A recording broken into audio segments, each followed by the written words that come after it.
Welcome to the Heart of Fauquier podcast. I am Austin, your host, and today we have a special guest here in Old Town Warrenton. And if you haven't watched this before, we're all about promoting business owners, entrepreneurs here in Fauquier County, sharing their story, telling people about their business, just making people aware. So today's special guest is Dan McLinden, and we're here at Ciao Bella Celebrations. If you haven't seen it, it's the peacock here, kind of hard to miss, a beautiful logo, and it's here near the courthouse and behind Red Truck Bakery. Yes. So thank you so much for being a guest today. Thank you for having us. We appreciate it. Yeah, it's great. So what all do you actually do here at Ciao Bella Celebrations? We actually provide a complete one-stop wedding service for the couple and for up to 20 guests. So everything from handling the efficient paperwork to the notary paperwork, which Fauquier County now requires to get your marriage license. The ceremony, of course, photography, a cake for cake cutting, a first dance, professional photography, of course, all the things, all the trappings that you would find in a larger wedding, but everything is scaled to size for our venue, for both the size of our venue and also to be able to fit within the budgets of couples who are looking to get married. Yeah, weddings can be so expensive, especially now. It can be crazy, so having alternatives is great. Yes, the average in Fauquier County, if you look on the wedding report, the average that gets spent on a wedding here is $34,000. Oh my goodness! And we can offer a complete wedding for the people who are really nearest and dearest to the couple, those 20 guests, with all the same trappings for less than $2,000. Oh wow! So it's a big difference. Fraction. A lot. We get couples from every level of economic level. So we have poorer couples or couples of lesser income who do something that they want something a little bit more than just going to the courthouse, and that they want to be able to afford to still do something special with their family. Yeah. Military couples from Quantico, Fort Belvoir, Fort Myer, a couple from Andrews here and there, Air Force Base. Okay. And they come here because they can get married by the base chaplain, but it's harder to get their parents and their family on the base than it used to be because of the pandemic. So this is an alternative place for them to come and still be able to celebrate with their family, say before they get orders or head out on a long-term TDY, for example, so that they can get their logistics in place, handle base housing, access people needing access to medical benefits, want to get married, and this way they get a little more than they can get out of a courthouse, but then not having to go through that whole ordeal of planning something over the course of months or years even, or spending tens of thousands of dollars that the couple's really just trying to get started out. Those resources are, in our view, better spent starting your life marriage, together. Right? Yes, yeah, exactly.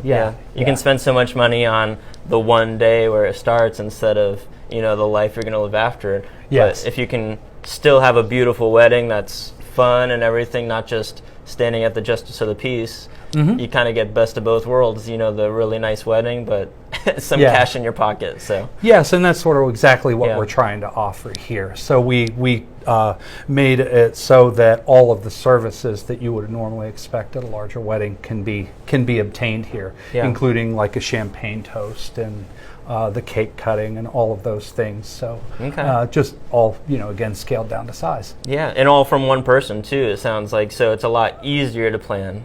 The planning, in fact, actually one of the things that we do as far as planning is that, everything that we offer, we actually have available on our website, and couples can actually pick and choose from the service and book us completely online.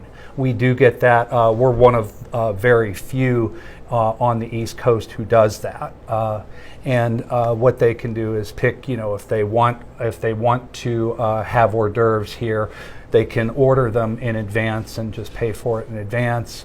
Or they can just leave a deposit and we can invoice them the week of their wedding. Okay. But they can either decide to do that, or if they decide that they're going to go celebrate back at home afterwards, or celebrate at a wedding, or celebrate at a restaurant or some other location after they have their ceremony here, then they can do that as well. So nothing other than the actual marriage itself. Everything else is essentially a value-added option. Then they can either do it with us, choose to use us.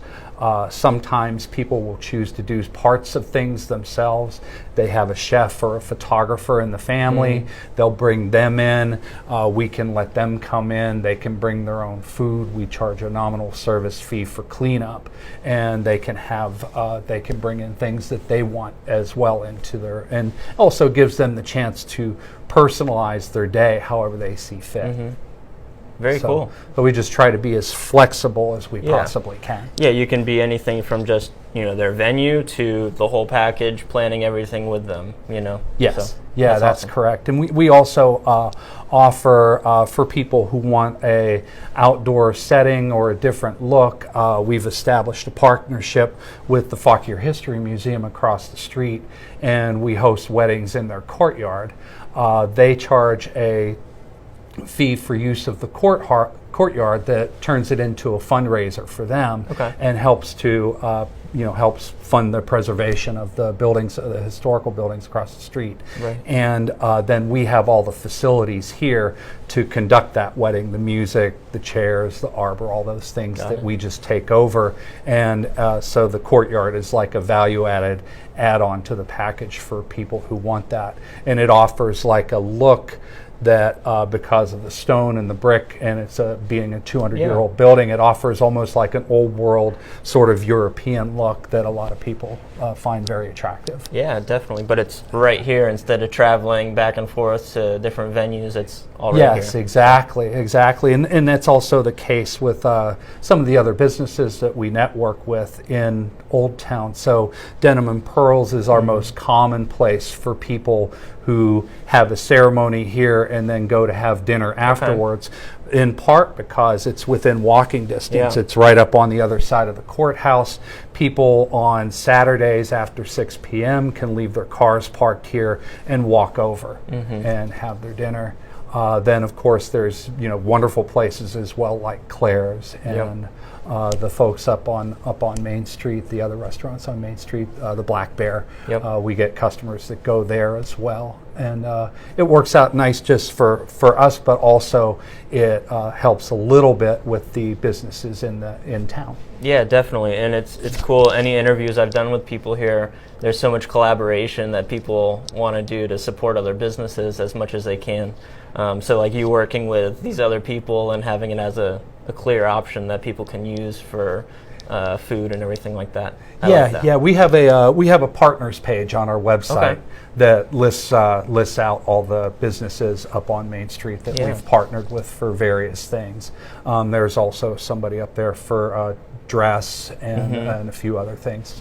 I'd have to look. Yeah, there's lots of people, lots of good stuff. Yeah. Yes, there is. There's also ways even to these days people don't necessarily have to wear the white long formal gown. A lot of our couples do because that's the picture they want. But there's also even dress providers, like places like Deja Vu up on Main Street, where you can buy a beautiful vintage dress, and it's still very much brings out the romance and those parts that are associated to a wedding day, but perhaps a slightly different look, something a little more personalized that matches what the couple's looking for. Yeah, absolutely. Great.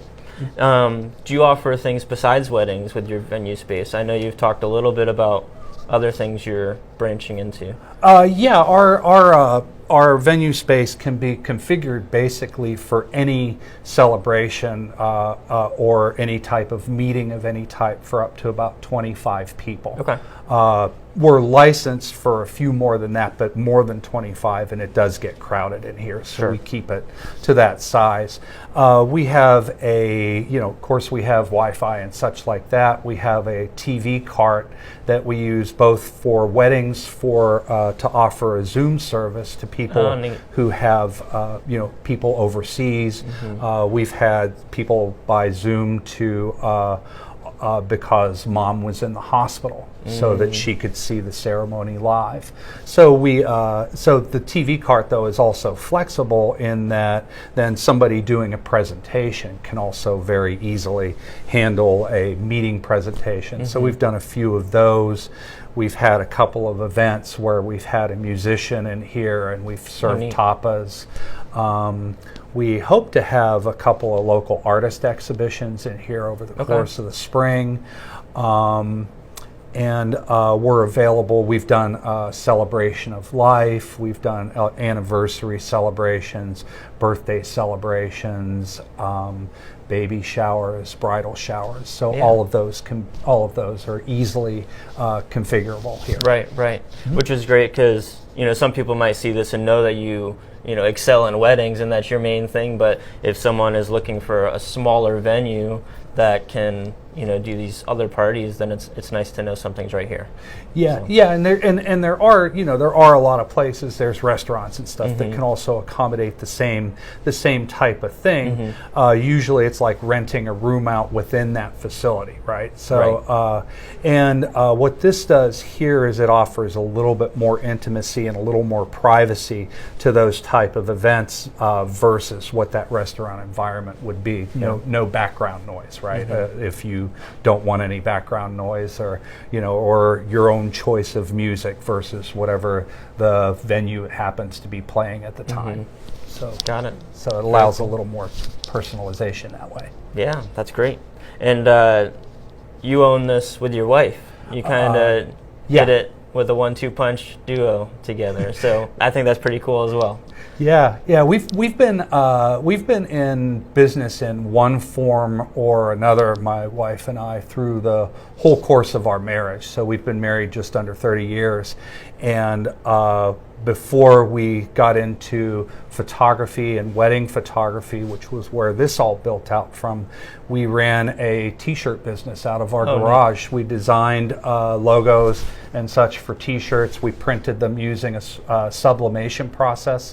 So that was the ink ones. We'd do the designs and press them onto t-shirts, hats, mouse pads, other fabric products. Eventually, when the textiles moved, so much textile manufacturing moved overseas during the 90s, eventually the price floor dropped out from under everything. A t-shirt that used to cost $10 cost $3 all of a sudden, and the perception of our value added kind of diminished at the same proportion. So we eventually let that go, and then a couple of years later, as my wife was approaching her finishing college, we were discussing like what kind of thing to go into, and she had a love of photography. And I was in the IT business.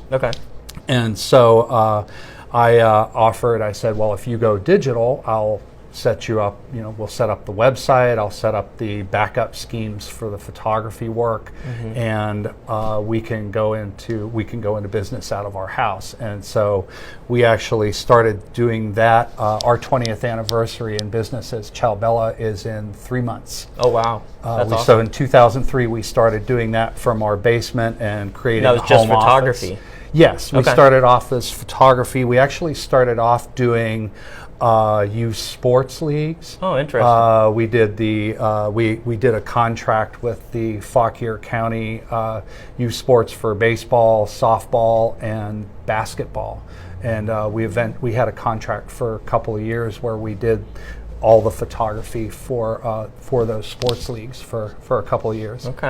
And then at that time, we also then moved into weddings, and as the as the sports photography kind of evolved, and as you saw, parents basically began to take over and do a lot of their own photography versus ordering stuff. So you see parents out there with gleaming, beautiful camera equipment, and they'll take pictures and pass them amongst their team free of charge. So gradually that market also dissipated, and we found that in the wedding market that we were able to get consistent business, and so we built and grew the photography business for quite a while. We had a studio space up above. It was Mike Wells Auto Group on 5th Street at the time. We rented the top half of that building and had a place so that we could do in-studio work. And then in 2011, we bought a parcel over on 5th Street. The folks who own it now have like a stonemason business, and they actually took the ceilings out and they store their stonework stuff in there now. But we were in there for 6 years as a photography studio before we came here. What happened when we came here was this place became available. It used to be Doc Klaus Computer Store. Oh, okay. He bought. And he's down the road now. Yes, he's down on Winchester Street, and has his business attached to his home, which is wonderful for them. And then a business that was selling antiques and gift items called Primitive Origins was in here for about 2 years. And when they emptied out, by that time, Mona and I had already started to work and pick up an interest in moving from the larger weddings down into the intimate and the micro weddings. And by that time, since we had the interest when this place became available, because of its location, of course, next to the circuit court and with all the beautiful history right next to us here in the architecture, we jumped on this as soon as Mona found that it was available. We sold our studio space, and then we used the proceeds from the sale to develop this business. Awesome, very cool. There's a lot of flexing there and changing with the times and the needs of the people that you're working with, and I love that. Thank you. So, and it's cool because you said you've always, done something with your wife for business since you got married. And I think that's really neat as well. Did you always want to have an entrepreneur, kind of endeavor going on all the time, or did it just kind of happen? Was it something you always wanted? I would say we've always pretty much wanted that. Even before Mona and I were dating, we took a class together at University of Maryland about forming and starting small businesses and about the elements of how to properly assemble a small business, making sure that you do all your P's and Q's with the county government, with the local government, with the state, and making sure that you're connected in ways with the community, that they understand what you're doing and what value you're bringing. Yeah, which is really important, because sometimes you'll start a business because you're excited about the service you're giving or a product, but then suddenly you're doing all this admin stuff behind closed doors that they don't always share about owning a business. There's a lot more to it than just the service you're giving. So right. One of the more common things is that folks we see as for officiants. There's an impression out there that folks still have that an officiant can go just online and get ordained. And in some states like Pennsylvania, that's actually true, but here in Virginia, it's not. You have to go through your circuit court, and you have to be sworn in. Interesting. And you leave a bond. So it's a little different here, and it varies from place to place. The rules vary on how you get your marriage license from county to county to county. They're all slightly different, and so you have to keep up with what's going on around you in order for this, or obviously for any business. Yeah. And along with all of this, if I understood you correctly earlier, you've had a full-time business working in IT, or not a full-time business, a full-time job. Sorry. Yes.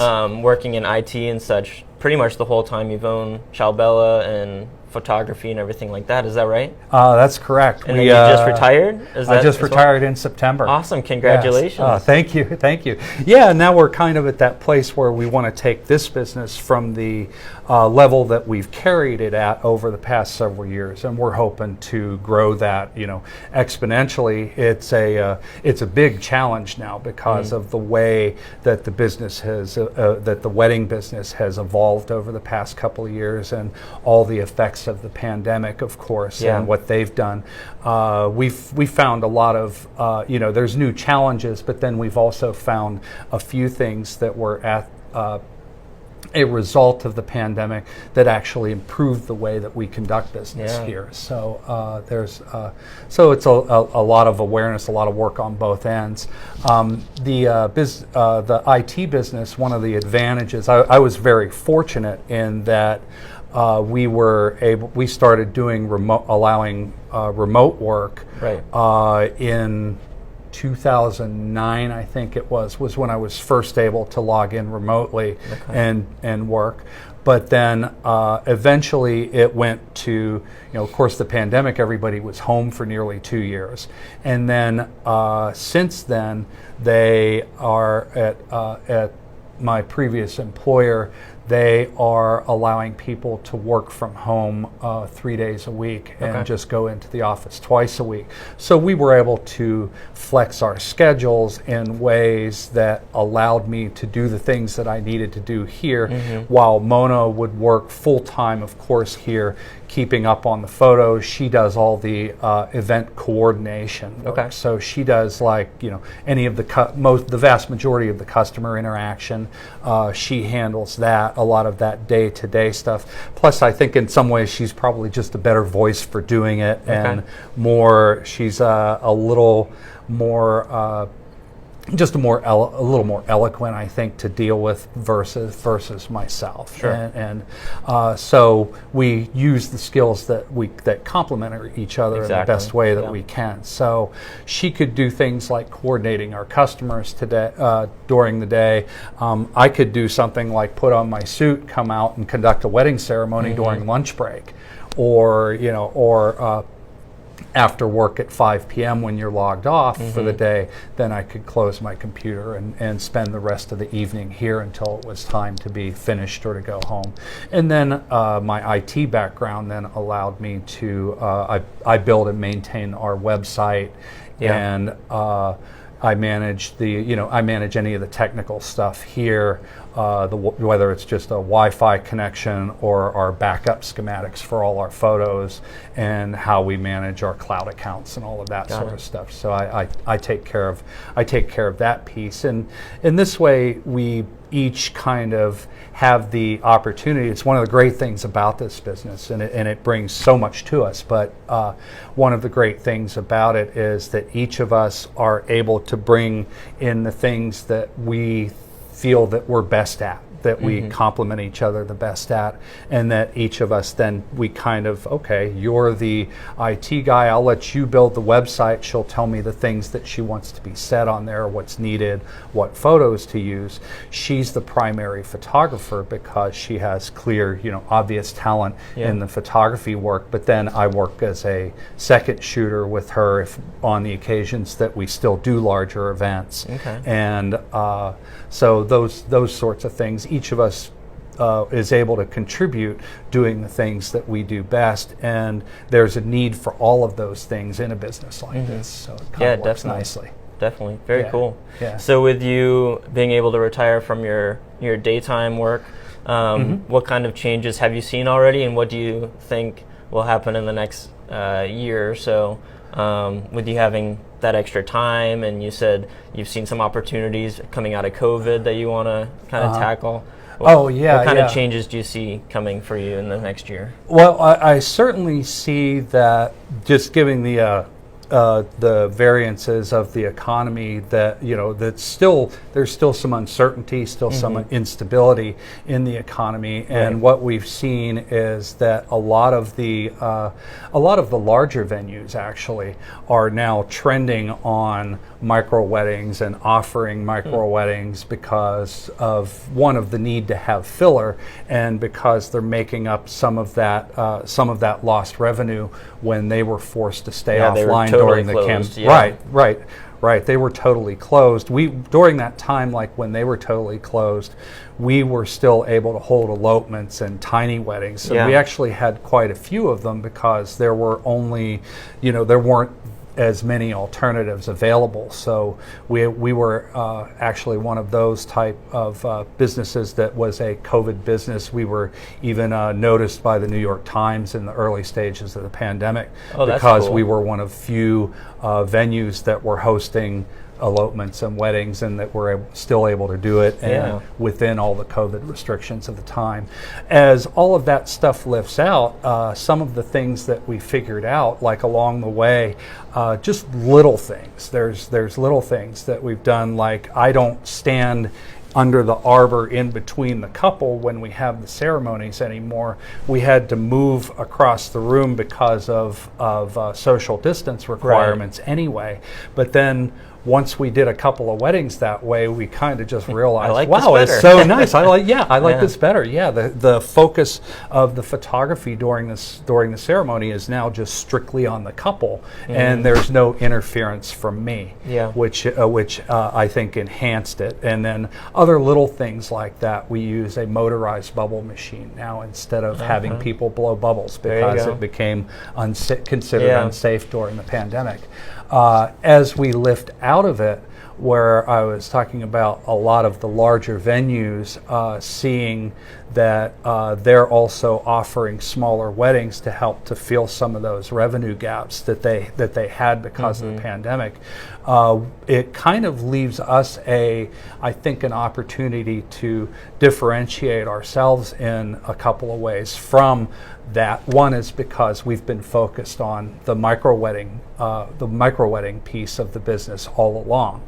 So we kind of have a deeper background in small weddings than some of those places do. We're able to charge a lot less than most of those places because we don't have the investment in a multi-million-dollar property to maintain, right? So we don't have the kind of land or property maintenance that they have to deal with. So, but we think that in terms of flexibility, in terms of intimacy, the type of intimacy that a micro wedding here offers, and a couple of other areas like in flexibility of things that we can do. We do also go off-site and officiate at weddings at large venues and people's backyards, at parks, at other places like that.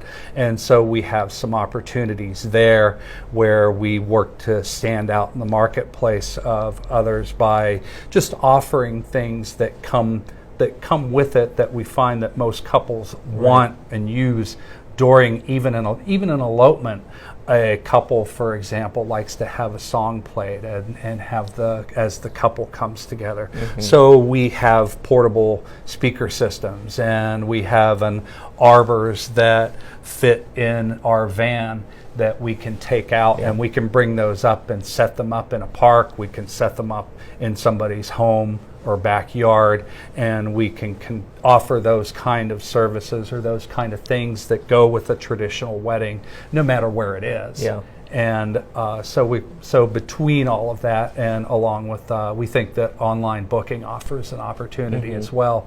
Just that some people just, rather than being, I'll post to Facebook, "Hi, I'm getting married. Can you help me find a service?" And dozens and dozens all come in, and there's sort of this barrage of here I am, and but then these folks go down through those lists and still have to find, okay, who's available, who's in touch, what's their price, what are all these things. We have all of that available online, or somebody can call and ask. Right. And so everything is up front and they can make those decisions, and it just simplifies the process for them. So we think there's opportunities, and we believe that we stand out in that way, both in the variety of things that we can do and in what we do to make it as flexible and as simple for the customer, for the couples, as we can. Yeah, absolutely. There's a lot of flexibility, and just you want to make it as personalized as you can. You keep it small, whether it's here or outside or at their house. It's cool. You just want it to be a one-stop kind of shop. Yes, exactly. Cover everything. There's already so much stress about, getting married and the changes, so you might as well make it as smooth as possible for people. Yeah, exactly. You'll see some of that in our reviews. Like if you went and looked at our reviews, you would see like, well, we did this because we didn't want to go through all that stress, and we appreciate, and we've had folks express how they appreciate how they got through their day with so much less stress than they thought they would otherwise end up with. Yeah, definitely. So just as kind of a final question here for you, can you think of, and I know I'm putting you on the spot, but can you think of any cool stories about people who've used your venue here, or just anything kind of fun that you've interacted with different people because of the business that you do? Yeah, well, a lot of the time it's funny to, and not funny, but fun to watch the couples as that moment hits them, that they realize that, oh wow, we're getting married today, right? And in the micro wedding business, because of the intimacy, it's a little different than what it was when we're doing the larger weddings predominantly as photographers, just because they haven't had all of that build up and expectation that comes when you're planning something for a year and a half, and as that moment approaches, right, it's building to a climax of sorts. And when somebody plans and executes a wedding in a week, you don't really have that. No, not as much. You're right, not as much. Yeah. But then they'll be standing up there at the altar and about to exchange the ring, and it kind of like hits them. Yep. Yeah, and the responses that we see from those sometimes are just really touching, really incredibly sweet. One of the weddings that really I think affected me last year, we had a couple come in, and the gentleman was 70 years old, and he was a graduate of Fauquier High School when it was still segregated in 1971. He was telling us some of the stories about him going to high school and going across the tracks, basically, I think where Taylor Middle School used to be the high school. Okay. And Fauquier didn't desegregate their schools until 1972. And so it was kind of remarkable to me to realize that was still going on in our lifetime.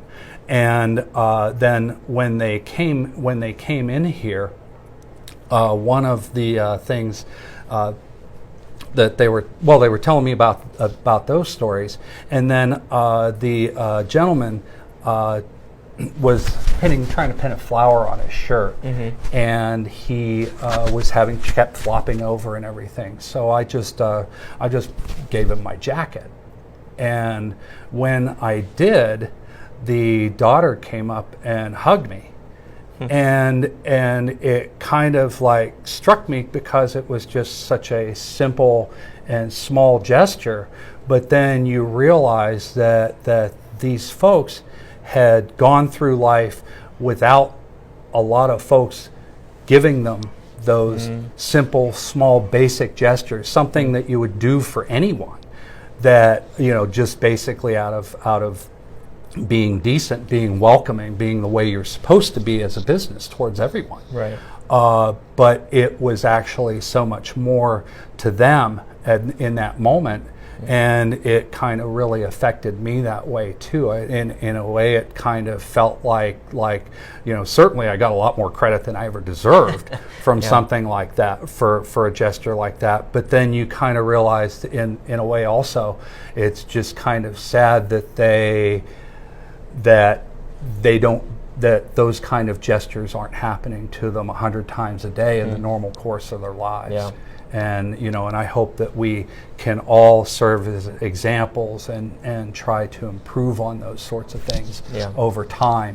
So continuing to do those small things, because there's probably a lot of people that feel that way, whoever they are, their background or whatever. Just those small things mean a lot to them. So even though your jacket didn't mean much to you, it meant a lot to them. So continuing to do business in a way that focuses on those little things, doing them well, and being giving and kind, and exactly. everything. And just and the whole point is just if you can do something, if you can do something, and it's not going to diminish you or diminish your business, and it's there to help somebody, then why not? Right? Then always. So that's always been a basic part of our ethic here. Is we're do our absolute best to be gracious and welcoming and helpful to anyone who reaches out to us, whether it's a guest, without any sort of favor or fear of whoever it may be. So we welcome absolutely everyone. And treat everyone with the same what we hope is they see as graciousness, and that we really do put our love into this, and that we work to do everything in our power to make sure that they feel welcome and loved while they're here. Awesome. Thank you so much, Dan. It's great visiting with you and thank everything. Thank you very, very much, Austin, something awesome going on here. You being here. So definitely check out their website. If you have a wedding coming up, or someone who does, they're kind of stressed, definitely send them this way. Or if you have a small meeting for your business or anniversary, some sort of party, this is a great space right here in town for you to check out. So thank you very much, and thank you for listening. See you guys next time. Thank you for joining us for today's episode of The Heart of Fauquier. If you loved joining us today, give this podcast a great review and subscribe to keep up with new episodes. If you have an office in Fauquier that needs a cleaning service, reach out to Bedrosian Cleaning Services and see how they can serve you. Until next time, thanks for listening.